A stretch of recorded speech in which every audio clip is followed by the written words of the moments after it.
વડોદરા શહેર જિલ્લા ભાજપમાં ચાલતી ભાંજગડ વચ્ચે આજે પ્રમુખ પદના ફોર્મ ભરવાની પ્રક્રિયા હાથ ધરવામાં આવી હતી। વય મર્યાદાનો નિયમ હટાવી દેવામાં આવતા સિનિયર નેતાઓએ પણ આજે ફોર્મ ભર્યા હતા। વડોદરા શહેર અને જિલ્લા ભાજપમાં છેલ્લા કેટલાક સમયથી ચાલતી જૂથબંધી પરાકાષ્ઠાએ પહોંચી છે।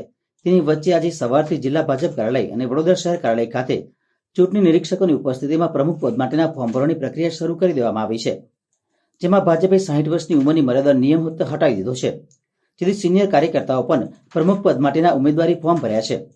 વડોદરા જિલ્લા અને શહેર કાર્યાલય ખાતે પ્રમુખ પદની પસંદગી માટે ઉમેદવારી પત્રો ભરવા માટે આગેવાનોનો જમાવડો જામ્યો હતો। તેની સાથે સાથે કાર્યકર્તાઓ પણ જોડાયા હતા।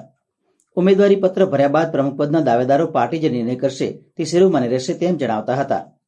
વડોદરા શહેર અને જિલ્લા ભાજપ પ્રમુખ પદ માટે ઉમેદવારી ફોર્મ ભરાયા બાદ સ્થાનિક આગેવાનો અને ચૂંટણી અધિકારીઓ વચ્ચે ચર્ચા થશે અને તમામ ઉમેદવારના ફોર્મ પ્રદેશ સમિતિ સમક્ષ મોકલી આપવામાં આવશે, જેથી નિરીક્ષકો કાર્યકર્તાના અભિપ્રાય માટે આવવાના નથી, તેથી કાર્યકર્તાઓ પર નારાજગી જોવા મળતી હતી।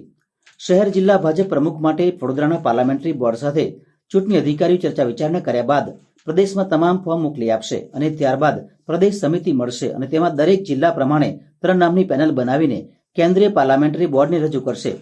ત્યારબાદ પ્રમુખના નામની જાહેરાત થશે તેમ જાણવા મળે છે। શહેરના ભાજપના પ્રમુખ પદ માટે આજે સવારથી ઉમેદવારી પત્ર ભરવાની શરૂઆત થઈ હતી, જેમાં હાલના પ્રમુખ વિજય શાહે પણ રિપીટ થવા દાવેદારી કરી હતી। આ ઉપરાંત પૂર્વ મેયર ભરત શાહ, સુનિલ સોલંકી, ડોક્ટર જિગીશાબેન શાહ, શિક્ષણ સમિતિના પૂર્વ અધ્યક્ષ મેહુલ ઝવેરી, જીતેન્દ્ર પટેલ, લાલાભાઈ, રાકેશ પટેલ, પ્રદીપ જોશી, ગોપી તલાટી, જીગર ઇનામદાર, પૂર્વ યુવા મોરચાના પ્રમુખ કુણાલ પટેલ, કેપી સહિત અગ્રણી ઉમેદવારી કરી છે।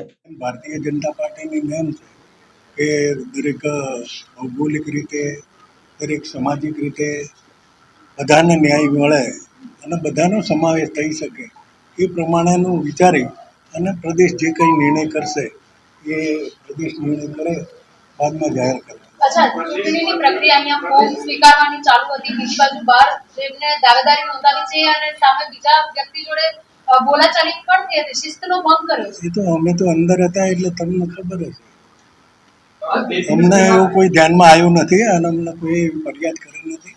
આ વિગતો મળશે તો કોઈ પ્રદેશ સુધી રજૂઆત કરવા માટે એ તો અમને કોઈ રજૂઆત કરશે કાર્યકર્તા તો અમે ચોક્કસ પ્રદેશ સુધી એ સંકલન ચાલુ થાય અને કદાચ કોઈ કાર્યકર્તા એ વિષય મૂકે તો એ વખતે એના પર ચર્ચા વિચારણા કરી તો પ્રદેશ નક્કી કરતું હોય છે કે આમાં શું કરવું શું ના કરવું।